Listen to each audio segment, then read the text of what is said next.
this is me Elena and welcome to my YouTube channel. So this video is going to be a bit different from rest of my videos. So basically in this video I will be sharing my experience with उड़ान 2025. बहुत सारे मुझे ऐसे comment receive हुए थे जिसमें पूछा गया था कि मैं कहाँ से पढ़ती हूँ। तो मैंने उड़ान 2025 बोर्ड बैच अपने क्लास 10 की स्टार्टिंग से ही ख़रीदा था और मैं इसी से ही अपने सारे subjects most of the subjects मैं इसी से ही कवर करती हूँ। अभी मैं ऋतिक सर के एरियाज़ रिलेटेड टू सर्कल्स का लेक्चर कर रही थी, लास्ट वाला, जिसमें उन्होंने एक्स्ट्रा क्वेश्चंस करवाए हुए थे। ये वाला लेक्चर मैंने नहीं अटेंड किया था ड्यू टू सम रीज़न, तो यही इसके क्वेश्चंस मैं वीडियो देखकर खुद से सॉल्व करने की प्रैक्टिस कर रही थी। यहाँ पर रिकॉर्डेड लेक्चर्स भी रह जाता है due to some reasons if you are unable to attend the live classes, जो कि मेरे लिए तो काफ़ी हेल्पफुल रहती है। जो क्लास 9 का जो फाइनल एग्ज़ाम है वो जल्द ही शुरू हो जाएगा और फिर आप लोग 10th में आ जाओगे, जो कि है एक लेवल अप मोड। क्योंकि ये हमारा फर्स्ट बोर्ड एग्ज़ाम होता है तो हमें काफ़ी स्ट्रेस होता है क्योंकि सिलेबस इतना वास्ट है। फिर लोग बोलते हैं OMR फिल करना पड़ता है, न्यू कॉन्सेप्ट्स होते हैं। तो ऐसे में एक सवाल आता है, ये सब होगा कैसे? Now you don't need to worry, क्योंकि ये सब हो जाएगा एकदम ईजिली, बिकॉज उड़ान 2026 जो बोर्ड बैच है वो भी PW ने रिसेंटली लॉन्च कर दिया है फॉर 9 से 10 ग्रेडर्स के लिए। अभी एक क्वेश्चन आता है कि वाई उड़ान 2026 बोर्ड बैच, क्या ये बेस्ट है? My answer would be why not Udaan 2026। इसमें आपको बहुत ही ज़्यादा बेनिफिट्स मिलने वाले हैं, जैसे कि इसमें आपका हर एक सब्जेक्ट कवर्ड रहेगा, डेली लाइव क्लासेस होगी, क्लास के बाद आपको नोट्स PDF फॉर्मेट में भी मिल जाएगी और डेली असाइनमेंट्स भी मिलेगा। और जो डेली असाइनमेंट्स होंगे आपके, उनके आपको वीडियो सोल्यूशंस भी प्रोवाइडेड रहेंगे। और इसमें आपको डेली 2 लाइव क्लासेस मिल जाएगी जो कि 1 आवर एंड 15 मिनट्स की होगी। इसमें और भी फैसिलिटीज़ है, like you are getting a doubt engine and peer to peer solving, and by using these tools you can make your concepts crystal clear.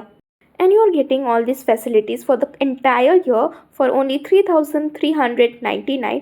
So what you are waiting for? You can just enroll it right now. And also you may use my coupon code FLAME150 for an extra discount. As you all know that I am solving sample papers right now, और उसमें मुझे solve करते करते 1-2 questions में doubt आया था जो कि इसी चैप्टर का था, तो इसलिए मैंने फिर से रिकॉर्डेड लेक्चर देख लिया था और कुछ एक्स्ट्रा क्वेश्चंस भी सॉल्व कर लिए थे ताकि मेरा कॉन्सेप्ट क्लियर हो जाए। और मैं यहाँ पर लूज शीट में ही लिख रही थी क्योंकि बाद में, ताकि मैं इसको फिर से गो थ्रू कर पाऊँ ड्यूरिंग माई एग्ज़ाम। तो यहाँ पर एक क्वेश्चन मैंने पॉज कर सॉल्व किया था और मेरा करेक्ट आंसर आ गया था और यहाँ पर मेरा ये लेक्चर ख़त्म हो गया था।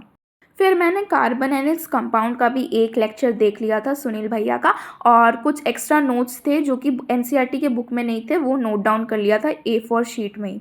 और बहुत सारे लोगों ने ये कमेंट किया था कि आपको मेरे केमिस्ट्री के एक्टिविटीज़ की नोट्स की PDF चाहिए, तो इसका PDF मैंने ऑलरेडी प्रोवाइड कर दिया है अपने लास्ट वाले वीडियो में, तो आप जाकर देख सकते हो। वो वीडियो का लिंक भी मैं डिस्क्रिप्शन बॉक्स में दे दूँगी।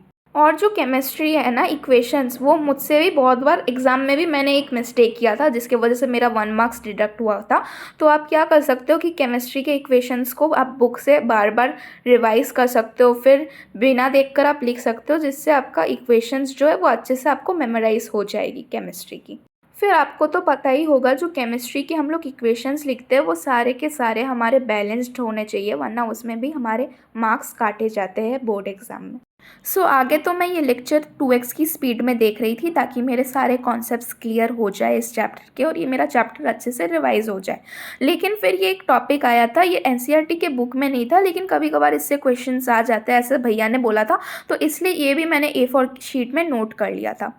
ये जो टॉपिक था वो बेसिकली था यूजेस ऑफ इथेनॉल। तो वैसे तो ये मुझे आता था, लेकिन अगर मैं एग्ज़ाम में मैं भूल जाऊँ या मुझे रिवाइज़ करना हो तो इसके नोट्स मेरे पास नहीं थे, तो इसलिए मैंने ये नोट डाउन कर लिया। जैसे कि इथेनॉल जो होता है वो हमारे अल्कोहलिक बेवरेजेस बनाने में यूज़ होता है, फिर टिंक्चर ऑफ आयोडीन वगैरह, तो ये सभी मैं लिख रही थी।